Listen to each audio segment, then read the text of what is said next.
আলাইকুম সুপ্রিয় শিক্ষার্থীবৃন্দ, আলিফ কমার্স একাডেমি নাটোর থেকে আমি আলিফ স্যার। আজকে আবারও শিখব আমরা প্রিন্সিপাল অফ অ্যাকাউন্টিং। আজকে আমরা শিখব জার্নাল, জাবেদা, লেজার, খতিয়ান এবং ট্রায়াল ব্যালেন্স মানে কি রেওয়ামিল। অঙ্কটি এসেছে NU national university BBA honours 2012 এবং 13 সালে। এরপরে ফিনান্স অ্যান্ড ব্যাংকিং ডিপার্টমেন্টে 2014 সালেও এসেছে অঙ্কটি। অঙ্কটির নাম আসমা ডাই ক্লিনার্স। এছাড়া যে কোনো বইতে অঙ্কটি খুঁজলে আপনারা পেয়ে যাবেন। আমি করছি লেকচার পাবলিকেশনসের বই 281 পৃষ্ঠা, প্রবলেম 11। আমরা অঙ্কটি পড়ছি। বলছে Miss Asma open the Asma dye cleaners, মানে মিস আসমা নামে এক ভদ্র মহিলা আসমা ডাই ক্লিনার্স নামে একটা কি করে শুরু করে ব্যবসা আর কি। অন অন সেপ্টেম্বর 1, 2010, পহেলা সেপ্টেম্বর 2010 সালে। During the first month of operation the following transaction occur. প্রথম মাসে তার যে ঘটনা এবং লেনদেনগুলো সম্পূর্ণ হয়েছিল সেগুলো এখানে দেয়া আছে।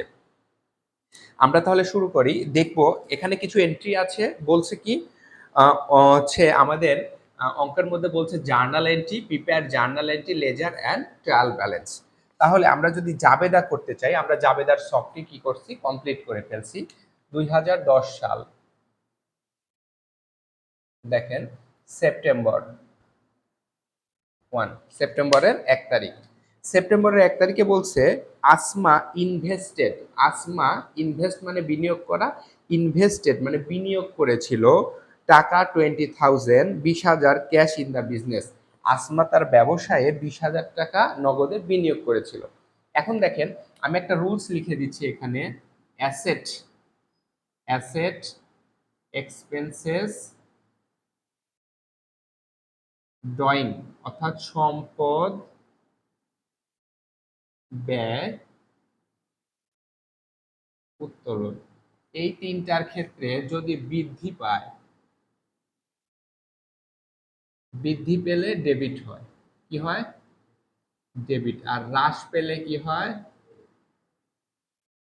হ্রাস পেলে হয় হচ্ছে ক্রেডিট। সেই সাথে কি ইনকাম, ইনকাম আর রেভিনিউ একই, লাইবিলিটিস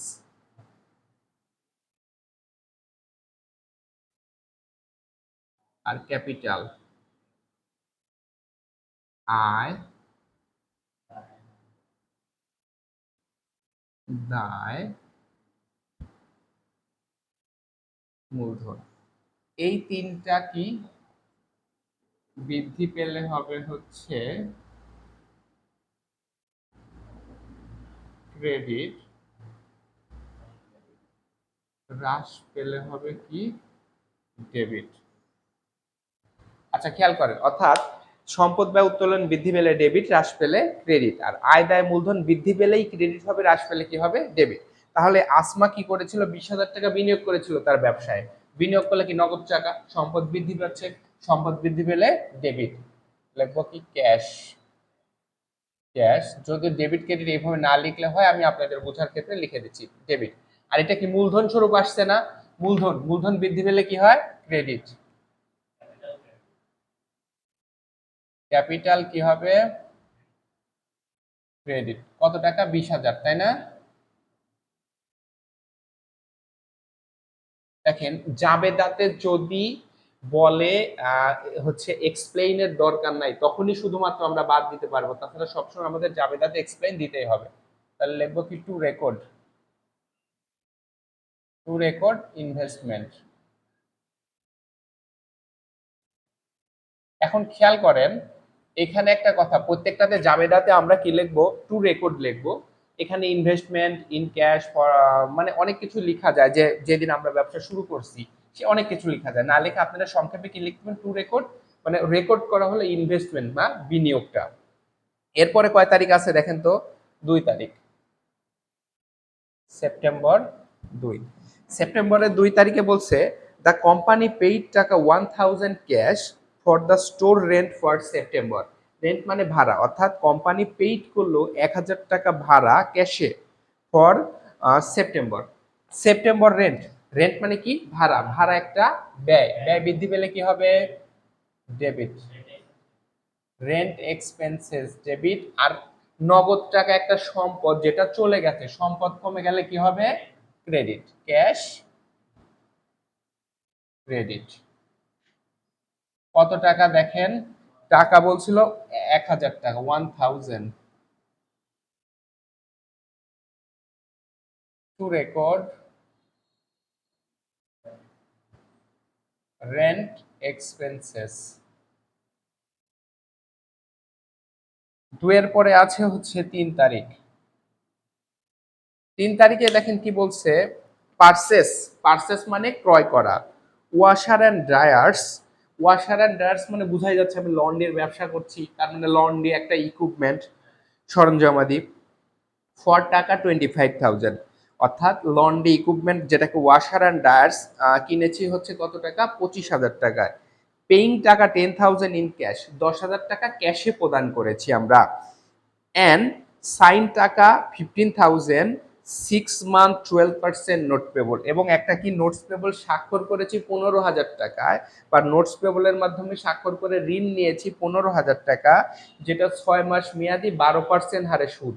জাস্ট জাবেদার কাজ হচ্ছে দৈনন্দিন লেনদেনগুলো হিসাবের ক্রম অনুসারে লিপিবদ্ধ করা।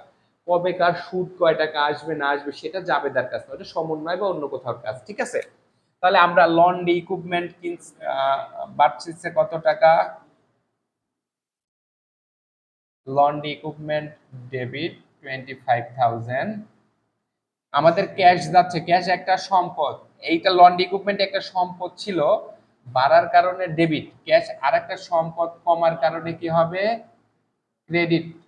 আর এই যে নোটস পেবল, আর একটা দায়, দায় বৃদ্ধি পেলে কি হবে?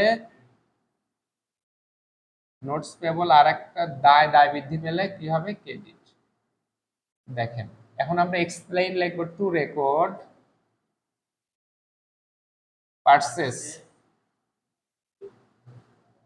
Purchase laundry equipment.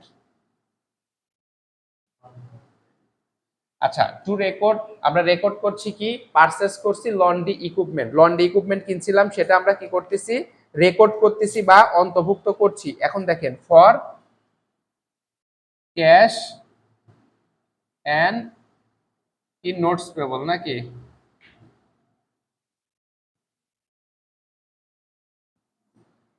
আচ্ছা, এখন খেয়াল করেন, আমরা আমাদের পেজটা একটু উল্টা গেছে আসলে বাতাসের কারণে।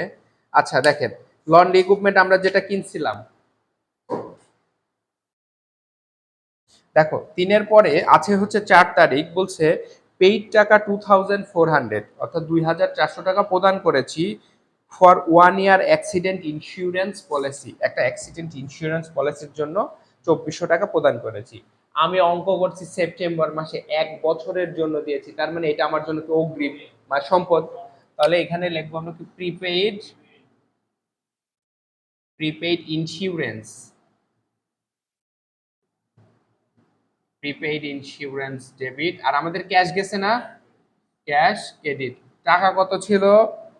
2,400। To record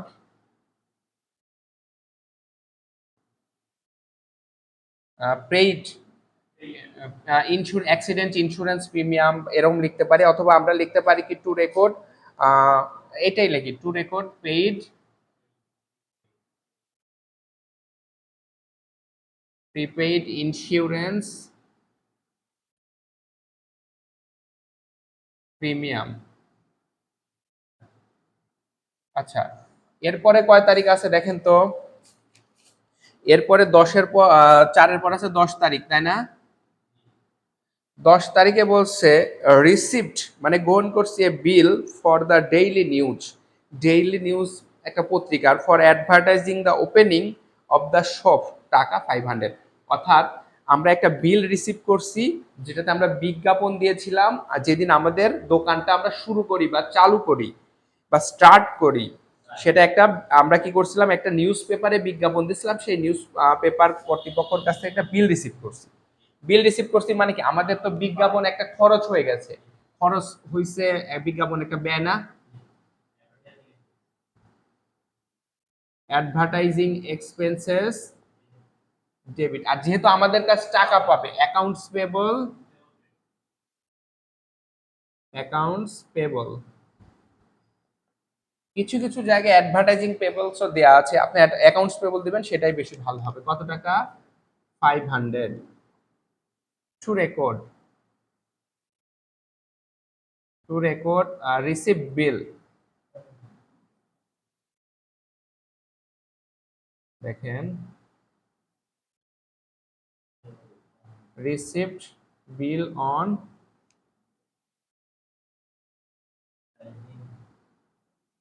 advertising expenses. দেখেন 10 তারিখের পর আছে কয় তারিখ? 20 তারিখ, তাই না? 20 তারিখে আছে হচ্ছে আসমা উইথড্রিউ। উইথড্রিউ মানে উত্তোলন, উইথড্রিউ মানে উত্তোলন করেছিল, পাস্ট ফর্ম, টাকা 700 ক্যাশ ফর পার্সোনাল ইউজ। ব্যক্তিগত প্রয়োজনে উত্তোলন করছে 700 টাকা নগদে। আচ্ছা, উত্তোলন করলে কি, এই যে উত্তোলন বৃদ্ধি পেলে কি ডেবিট না? তাহলে কি লিখবো? Drawings debit, cash credit. Drawings মানে উত্তোলন, উইথড্র মানেও উত্তোলন। কত টাকা? 700 টাকা, তাই না? 700 টু রেকর্ড ড্রয়িংস। ড্রয়িংস এখানে আরো লেখা যায়, two record drawings for personal use, এরকমও লেখা যায়। এরপরে এখনো একটা এন্ট্রি আছে, দেখেন আমরা এখানে একটু একটা সফট টেনে দিচ্ছি।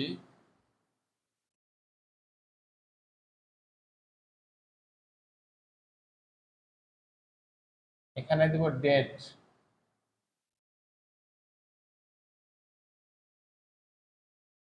Account title and explanation, reference, debit টাকা, ক্রেডিট টাকা। এখানে অ্যাকাউন্টস না, অ্যাকাউন্ট টাইটেল দিলেও হবে, যাই হোক। আচ্ছা, খেয়াল করেন এরপরে কয় তারিখ ছিল? 30 তারিখ। 30 তারিখে কি বলছে দেখেন, সেপ্টেম্বর 30। একটু ওয়েট করো, দেখো। তো দেখেন আমরা 20 তারিখের পরে আমরা নতুন করে আরেকটি হচ্ছে, যেহেতু আরেকটু জায়গা লাগবে, নতুন আরেকটা শখ আরেকটু আমরা কমপ্লিট করছি। 30 তারিখ, 30 তারিখে বলছে দ্য কোম্পানি ডিটারমাইন। ডিটারমাইন মানে নিরূপণ করা, বাহির করা। এখানে বলছে ডিটারমাইন্ড মানে নিরূপণ করেছিল that cash receive from laundry service for the month were টাকা 5000। মানে লন্ড্রি সার্ভিস দিয়ে এই মাসে 5000 টাকা কি হয়েছে? ইনকাম হয়েছে।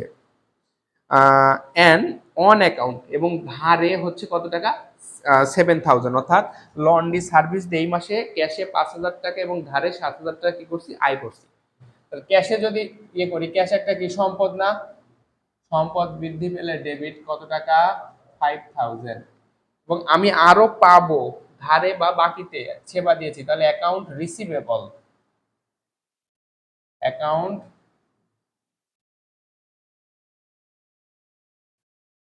Receivable, account receivable debit. এটা কয় টাকা? 7000। আর আমার সার্ভিস রেভিনিউ, সেবা আয়,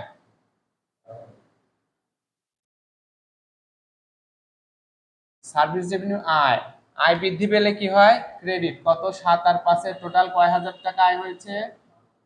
12,000 টাকা। লেখো two record service revenue for cash and on account. তো আমরা স্বাভাবিকভাবে দেখেন জাবেদাটা কি করে ফেলছি? কমপ্লিট করে ফেলছি। তো সুপ্রিয় শিক্ষার্থীবৃন্দ, যেহেতু ভিডিওটি অনেক বড় হয়ে যাবে, লেজার এবং ট্রায়াল ব্যালেন্স আমরা পরবর্তী খণ্ডতে দেওয়ার চেষ্টা করব। আপনাদের সবাইকে আলিফ কমার্স একাডেমি নাটোরের সঙ্গে থাকার জন্য আবারও ধন্যবাদ।